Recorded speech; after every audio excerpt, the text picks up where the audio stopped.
Salut mesdames, Seigneur, soyez bienvenus ici sur notre émission de Rema Frequency TV. Soyez bienvenus ici, que ce soit la chaîne YouTube ou sur le podcast sur Spotify.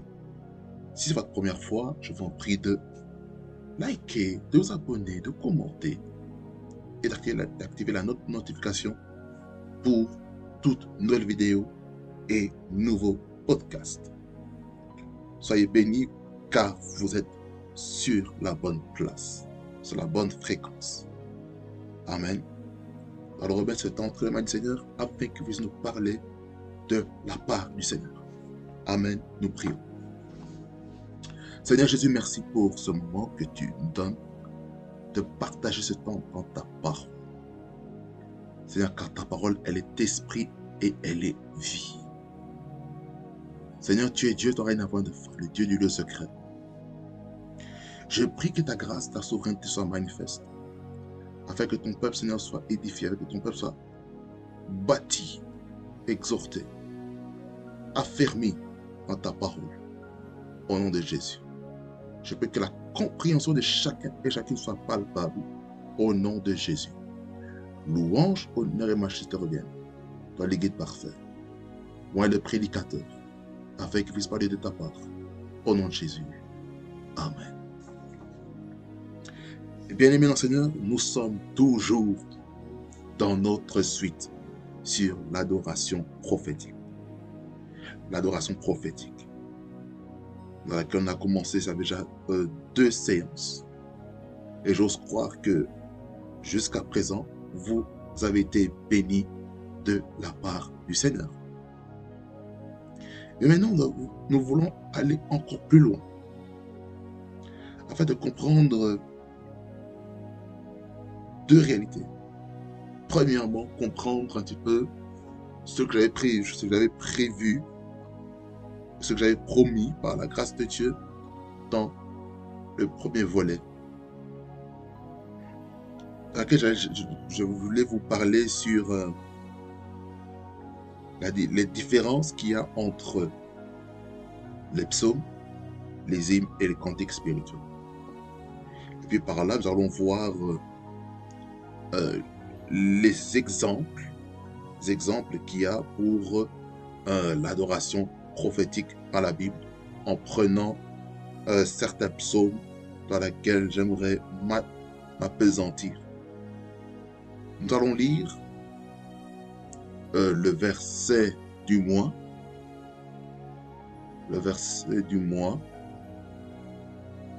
Et puis nous allons aller dans les 2 textes afin d'être assis. 1 Samuel 10, le verset 5.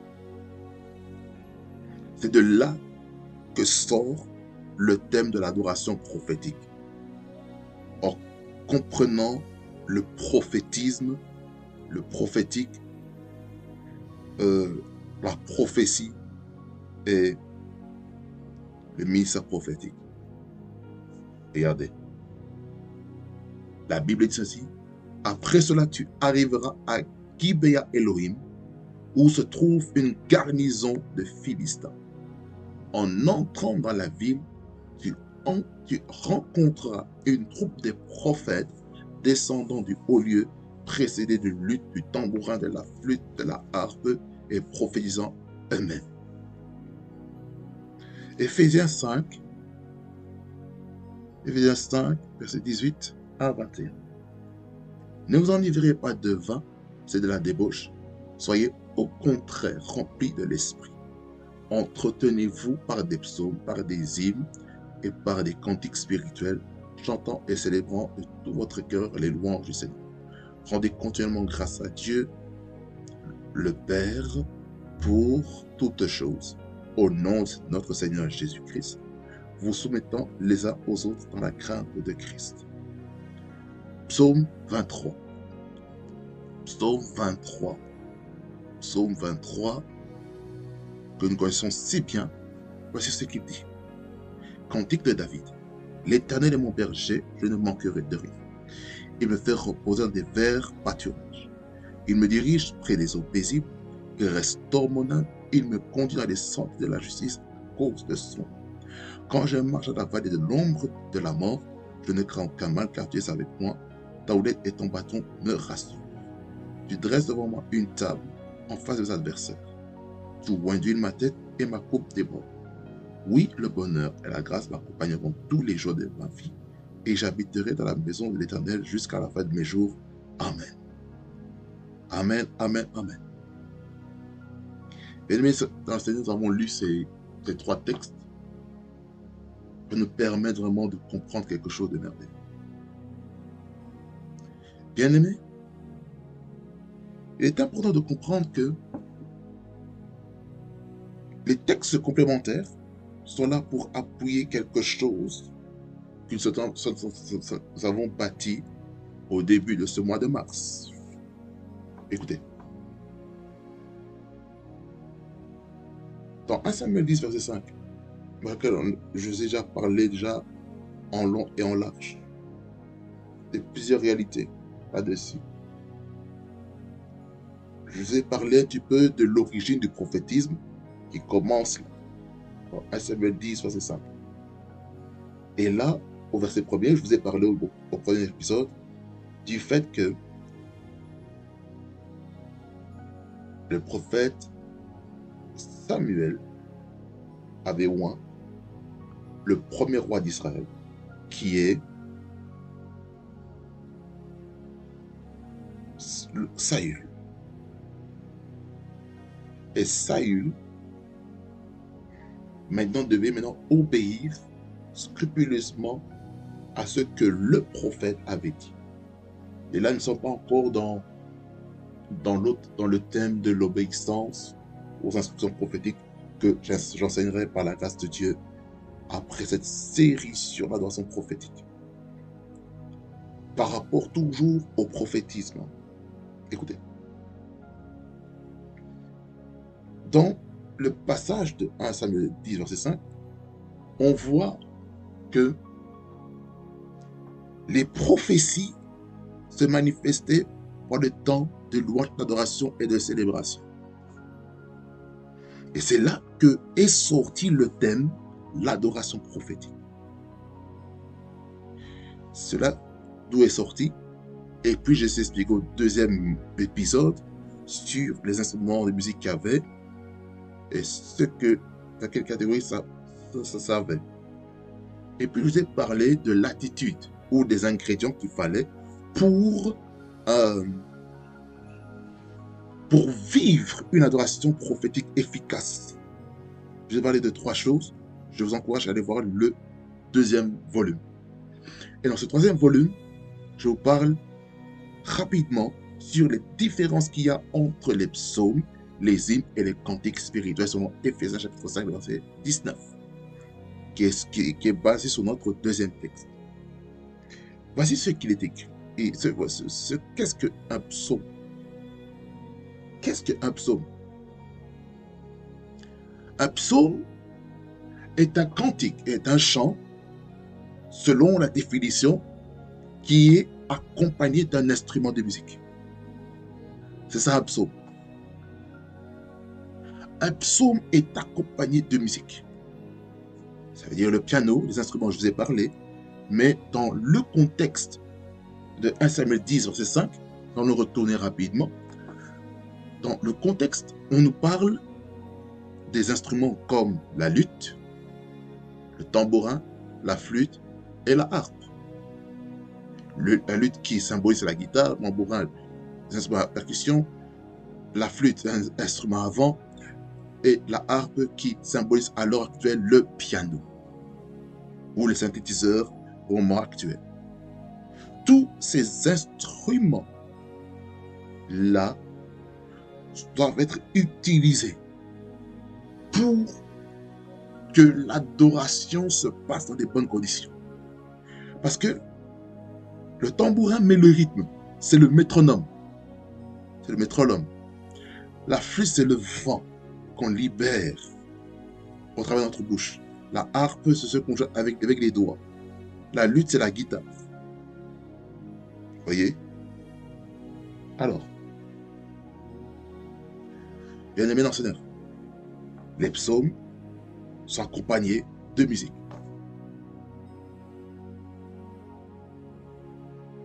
Vous voyez, les psaumes, c'est toujours accompagné d'un instrument de musique. Toujours accompagné par un instrument de musique.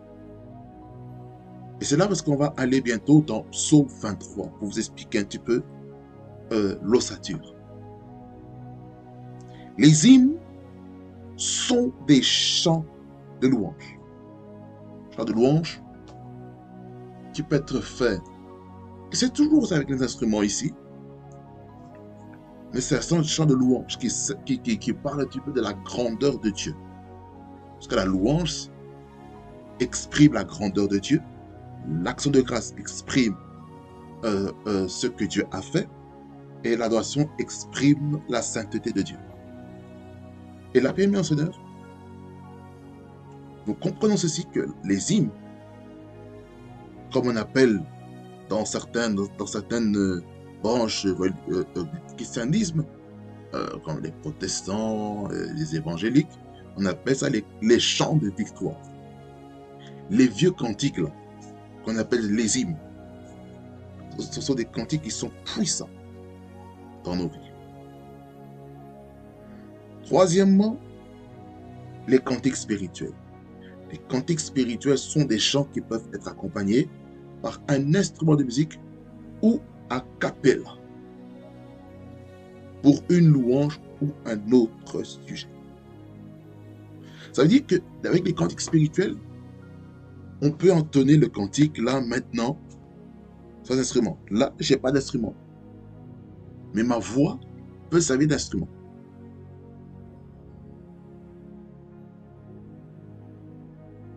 Aya oh, aya oh, aya oh, aya, aya oh, aya, aya oh, aya oh, my God, aya oh, aya, aya oh, aya, hey Jesus, aya oh, aya, my God, aya oh, aya oh, aya oh, aya oh, aya oh, Jesus, aya oh, Jesus, aya oh, aya Jesus, kanana braso broto kapapaskat, rapos kratamaya negloto pretekeda baistoba. Lorsque vous adorez le Seigneur comme ceci, moi j'adore avec l'instrumental de prière, mais qui est prophétique. Pendant que j'adore comme ceci, je suis connecté au ciel. Koryama Sanda Pray. Lorsque je suis connecté comme ça, je suis parti. Je suis connecté aux réalités célestes. C'est ça le but de Gibeah Elohim, la colline de l'éternel, la colline de Dieu. Lorsqu'on est connecté au ciel, nous sommes déconnectés des choses de la terre. Car les choses de la terre nous distraient. Voilà pourquoi on parle de la montagne. Il y a des montagnes qui empêchent d'avoir l'intimité avec Dieu. Et pour cela, il faut dominer, il faut être au-dessus des montagnes. Comme Jésus-Christ qui domine sur les montagnes. Parce que lorsqu'il reviendra, les montagnes au niveau du mont des Oliviers se séparera en deux. Lorsqu'il posera les pieds, lorsqu'il viendra avec son église, son épouse. Et à ce moment-là, chaque être humain qui a été enlevé sera asexué. Il n'y aura plus de reproduction des enfants par la sexualité.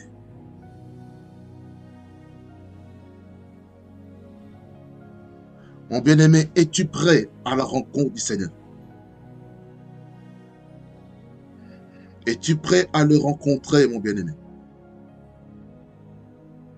Car Jésus-Christ revient bientôt. Jésus-Christ revient bientôt.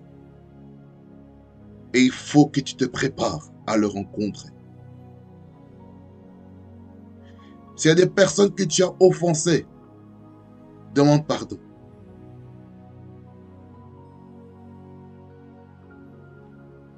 Si ta qualité de vie ne glorifie pas Dieu, mets de l'ordre dans ta vie. Le temps est trop court, car Jésus-Christ revient. Jésus-Christ revient. Jésus-Christ revient. Jésus-Christ revient. Jésus-Christ revient, bien-aimé dans le Seigneur. Jésus-Christ revient.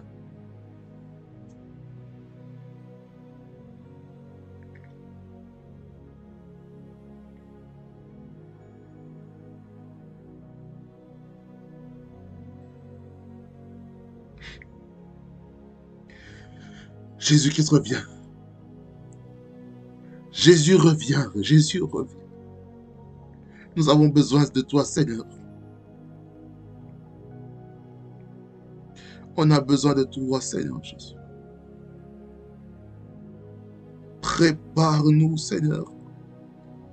Donne-nous la force de nous préparer, Seigneur, de te rencontrer. Car tu reviens bientôt. Tu reviens bientôt. Tu reviens bientôt. Tu cherches une église qui n'est pas distraite. Tu cherches une église qui est concentrée sur l'essentiel.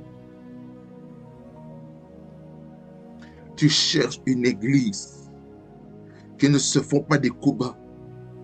Tu cherches une église où il n'y a pas de colportage. Tu cherches une église, Seigneur Jésus-Christ, qui recherche ta présence, qui court après toi, qui soupire après toi. Des hommes dignes de secret. Des hommes et des femmes qui auront une intimité profonde. Des hommes et des femmes qui ne diront pas en eux-mêmes, oh non, je sais, j'ai entendu parler de Dieu. Non, c'est pas ça ce que Jésus veut. C'est pas ce que Dieu veut. Ce que Dieu veut, c'est que tu puisses te connaître personnellement. Qui est Dieu pour toi? Quelle est la révélation que tu as? La révélation de Dieu, c'est dans le présent. Mais la connaissance de Dieu, c'est dans le passé. Koriamas, kiende bros tegesta. Kori brasto brei kinamai.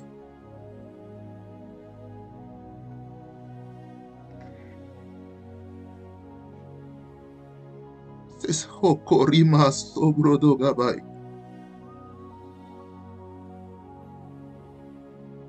Kodimba baborodos kadigaus to predo Christo brekenta brostagai.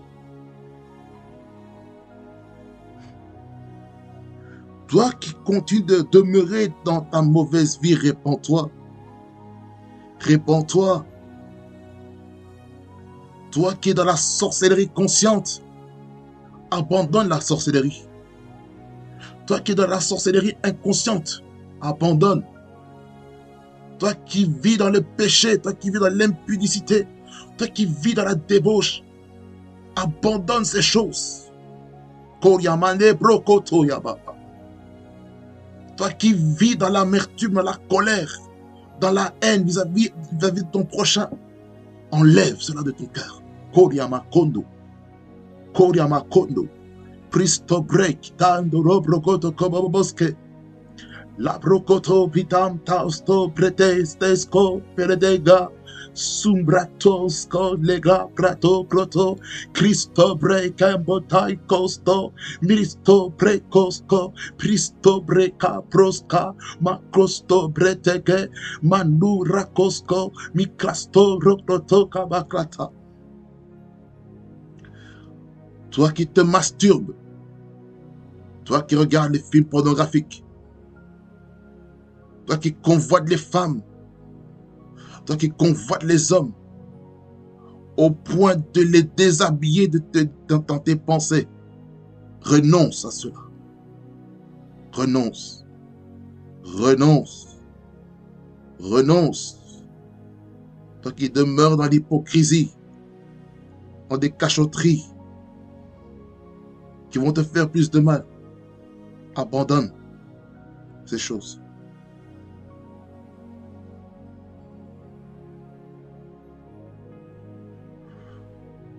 Oh, ta gloire est ici. Ta gloire est ici. Oh, Zendo Ribo Zagadiga. Merci Seigneur pour l'atmosphère prophétique en ces lieux. L'atmosphère prophétique est ici. Oh, alléluia.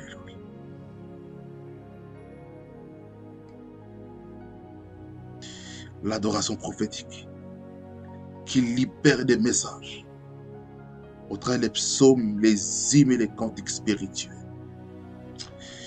Oh, alléluia. Oh, alléluia. Merci Seigneur Jésus-Christ pour ta présence.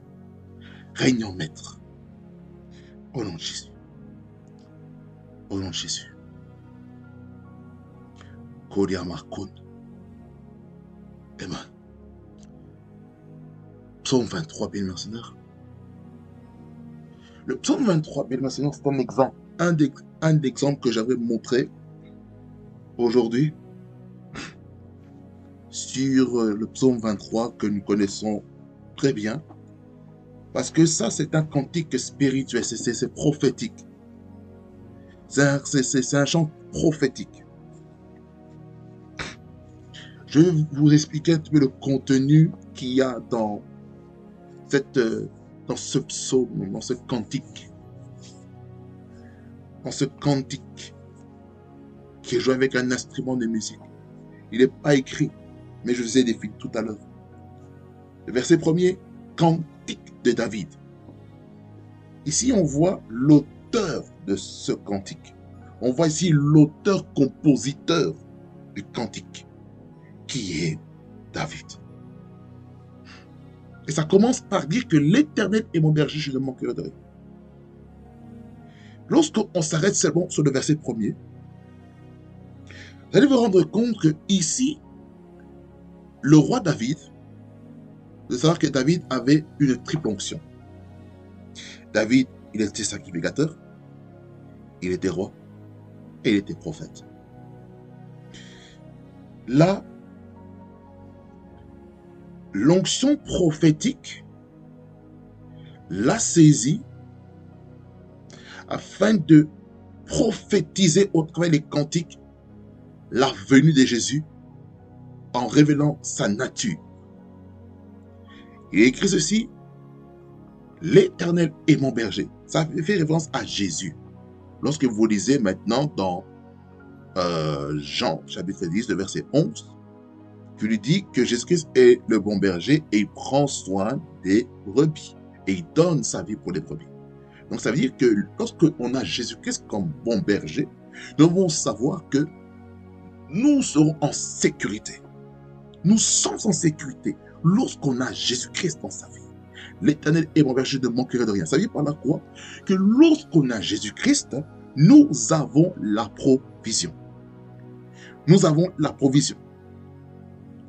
C'est lorsqu'on a Jésus-Christ, on a la provision spirituelle, on a la provision financière, la provision économique, la provision relationnelle, la provision sociétale. Donc, on a la provision dans chaque domaine. Ça veut dire par là, lorsqu'on a Jésus-Christ, on a tout. On ne manque de rien. Le but, c'est que avec Dieu, c'est qu'on ne puisse rien manquer. C'est pourquoi lorsque on va dans l'histoire avec Abraham et Isaac, on voit qu'Abraham représente le Père et Isaac représente Jésus-Christ qui s'est offert lui-même. Il a été l'offrande et il a été le sacrifice. Et il a été substitué par un bouc qui a été immolé, sacrifié sur l'autel, et la fumée qui est montée, qui est le symbole de l'adoration. Amen. L'autel, écoutez-moi bien, c'est la transition entre le divin et l'humain. Dans l'Ancien Testament, il fallait bâtir des autels. Mais dans le Nouveau Testament, nous sommes l'autel. Je suis l'autel. Ma vie est un autel. Ma vie étant autel, je dois offrir le sacrifice de prière, le sacrifice d'adoration, le sacrifice de louange, fait avec un bon cœur, un cœur pur, un cœur disposé pour être connecté au ciel, connecté aux réalités spirituelles pour que sa gloire, sa présence me remplisse. Voyez? La connexion, l'autel. Aujourd'hui, on se focalise beaucoup sur l'autel au niveau financier. Or, c'est pas ça. On est en train de parler de la qualité. La qualité, ça veut dire par là quoi? Lorsqu'on dit qu'il faut bâtir un hôtel, ça veut dire par là quoi? Écoutez-moi bien, ça veut dire par là quoi? Il faut bâtir d'abord sa vie en Jésus-Christ. C'est-à-dire que soi-même, on doit être le bois. Le bois, c'est quoi? C'est la croix. C'est-à-dire que chacun doit porter sa croix sur soi-même et suivre Jésus. Le feu sert à quoi? Ça sert à brûler. Ça veut dire par la croix, c'est la purification, la sainteté, la sanctification. Et aussi activer la vie de prière par le feu. Voyez-vous? L'autel. L'autel. Ça veut dire par quoi il faut avoir le regard sur Jésus. Ça veut dire par quoi il ne faut pas avoir le regard sur l'autel qui a été fait dans l'Ancien Testament. L'Ancien Testament, ce n'était que l'ombre de ce qui allait arriver dans le Nouveau Testament. Dans le Nouveau Testament, la seule personne qui a été le sacrifice ultime, c'est Jésus-Christ. Il a été le sacrifice, il a été l'offrande, il s'est offert sur la croix et maintenant, il n'y a plus besoin qu'on puisse bâtir encore des autels. Le seul autel qu'il faut bâtir maintenant, c'est sa propre vie. C'est maintenant par sa consécration. Romains 12, verset 1er, il dit, mais bien aimé, je suis parce que je vous exhorte par les compassions de Christ à offrir vos corps comme un sacrifice vivant, saint, agréable à Dieu. Ce qui sera pour vous un culte raisonnable. Verset 2, il dit, ne vous conformez pas au siècle présent, vous êtes transformés par le renouvellement de l'intelligence afin que vous ayez la volonté de Dieu, ce qui est bon, agréable et parfait. Ça veut dire par là quoi? L'autel qu'on doit élever, c'est notre vie.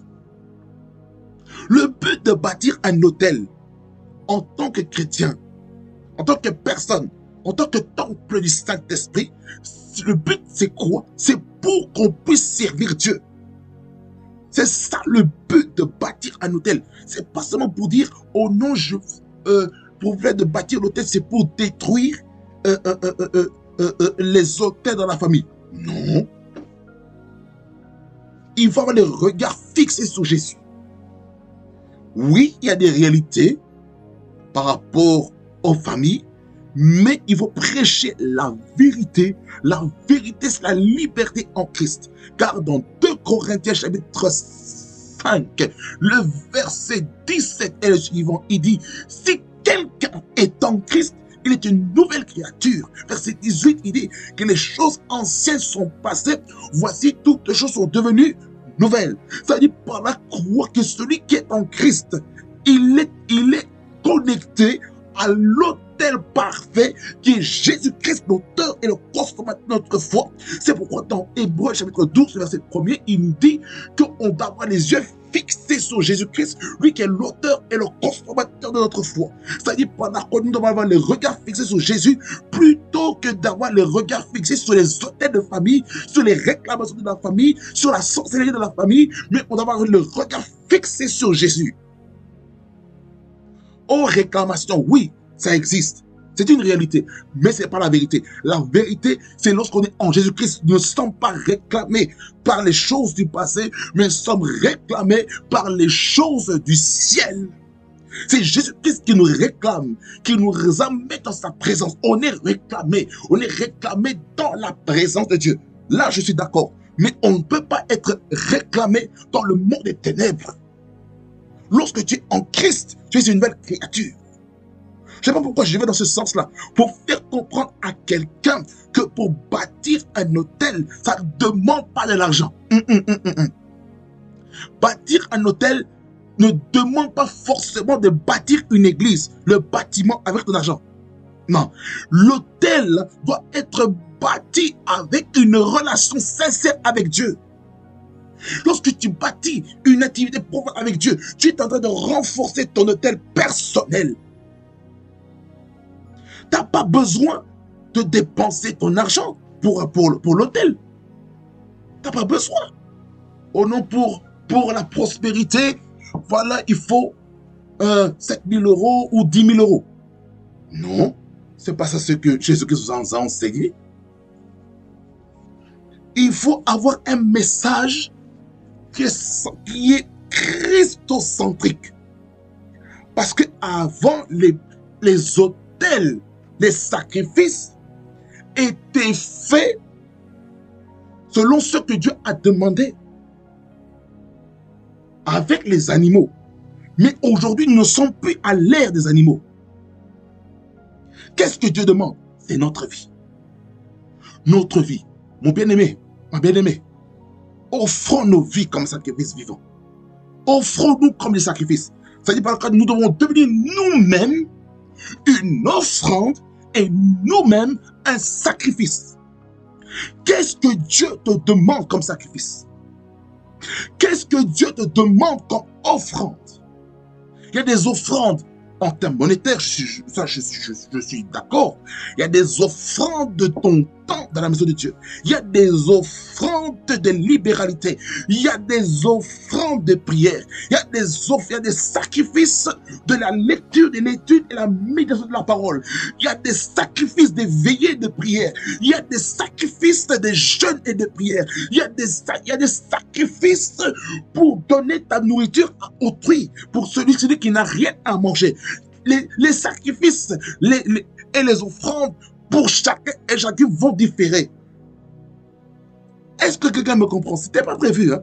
Mais je parle sur l'onction prophétique pour faire comprendre à quelqu'un que l'autel ne peut se bâtir qu'en Jésus. Qu'en Jésus. Écoutez-moi bien. Vous devez savoir où est-ce que vous devez semer. Où est-ce que vous devez bâtir votre hôtel? Où est-ce que vous devez bâtir vos holocaustes? Vous devez savoir où est-ce que vous devez vous sacrifier. Est-ce que vous allez vous sacrifier dans un continent que vous ne connaissez pas? Ou vous voulez aller offrir un sacrifice sur l'autel? L'autel. Là où est-ce que peut-être votre père spirituel se trouve, ou votre mère spirituelle se trouve, ou votre autorité spirituelle, ou votre autorité prophétique et apostolique de laquelle vous dépendez se trouve. Ça veut dire par là quoi? S'il y a une personne que tu ne connais pas, tu n'as jamais vue, et qui te prophétise, ou bien aimé, est-ce que tu vas les donner à cette personne-là? Ou tu vas plutôt aller voir ton père spirituel pour lui expliquer le problème? Parce qu'aujourd'hui, dans Jean 10, on nous explique la différence entre la voix du berger et la voix du mercenaire. Le mercenaire n'a pas le souci des âmes. Mais le berger a le souci des âmes. Il va aller chercher cette brebis perdue pour la ramener dans les 99 autres.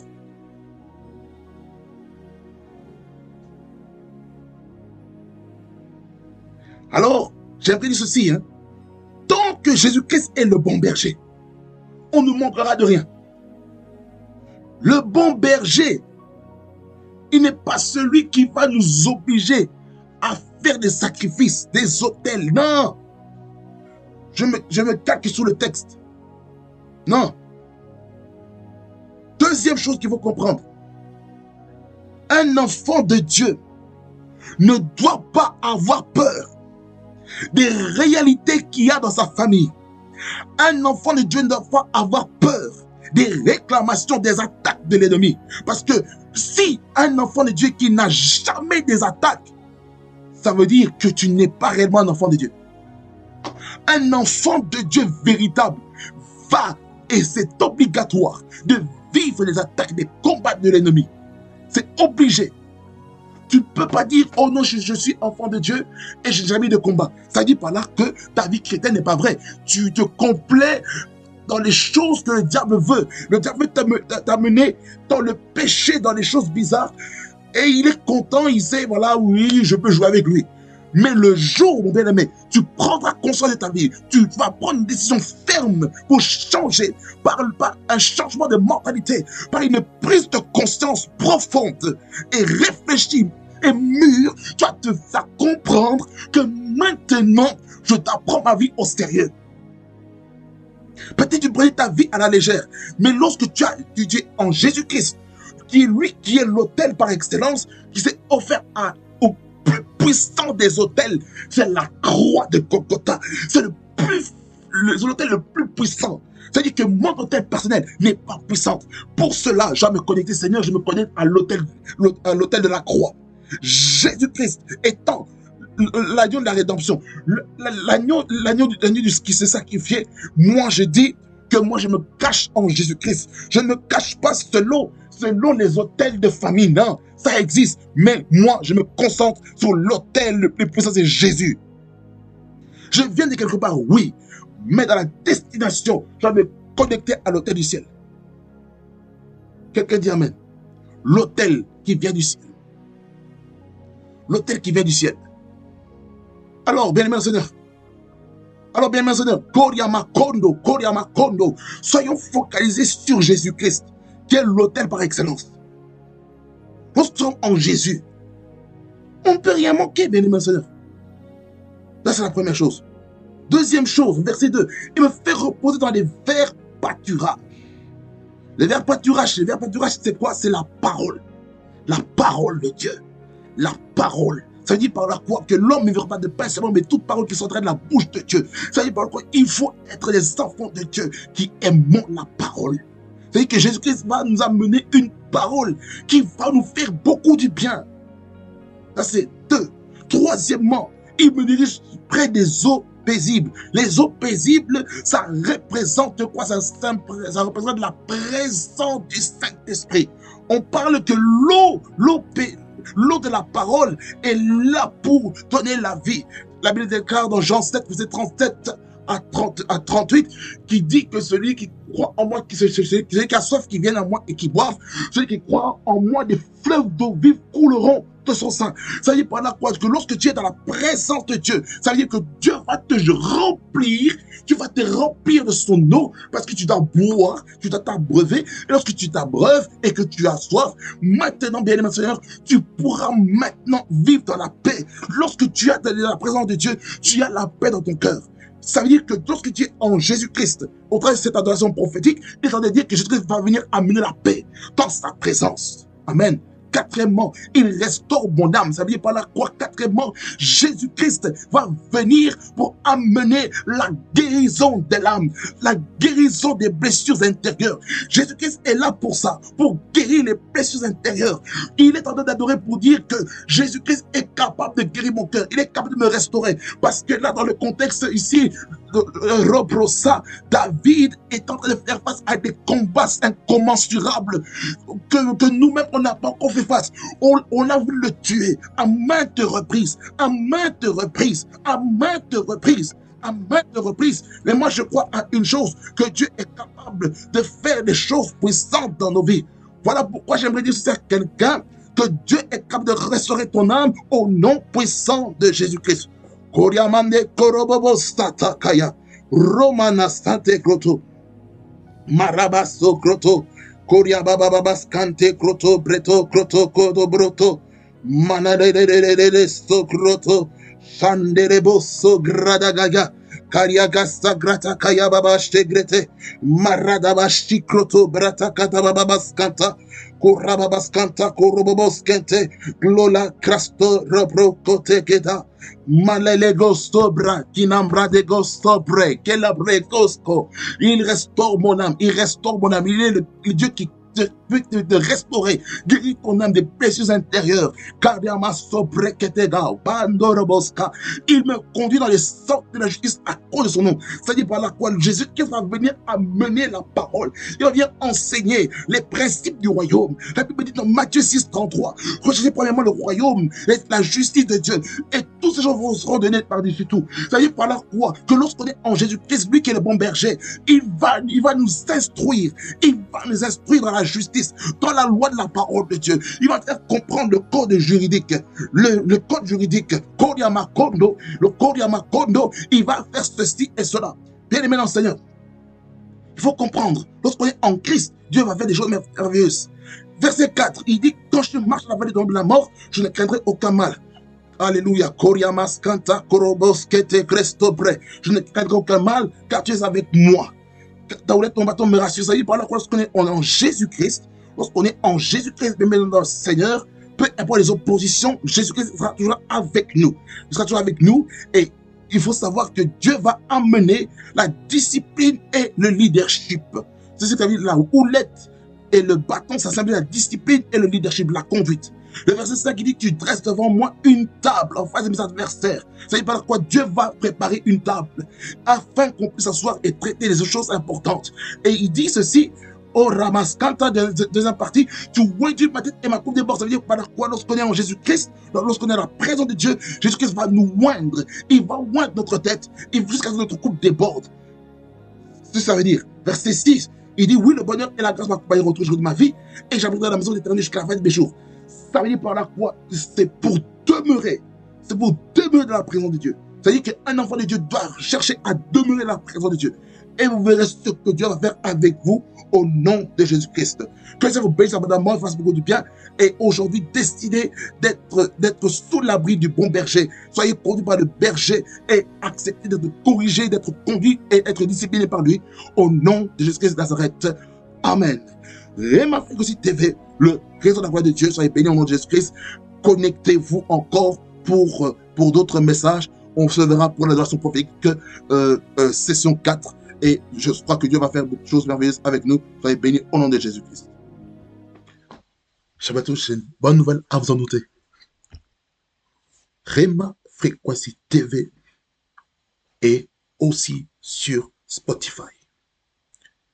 En tout cas, j'aimerais vous encourager à chacun et chacune d'aller maintenant sur Spotify et aller aussi vous abonner afin aussi d'écouter la parole en continu dans vos voitures, dans vos maisons, dans vos lieux de travail, afin que la parole de Dieu soit libérée.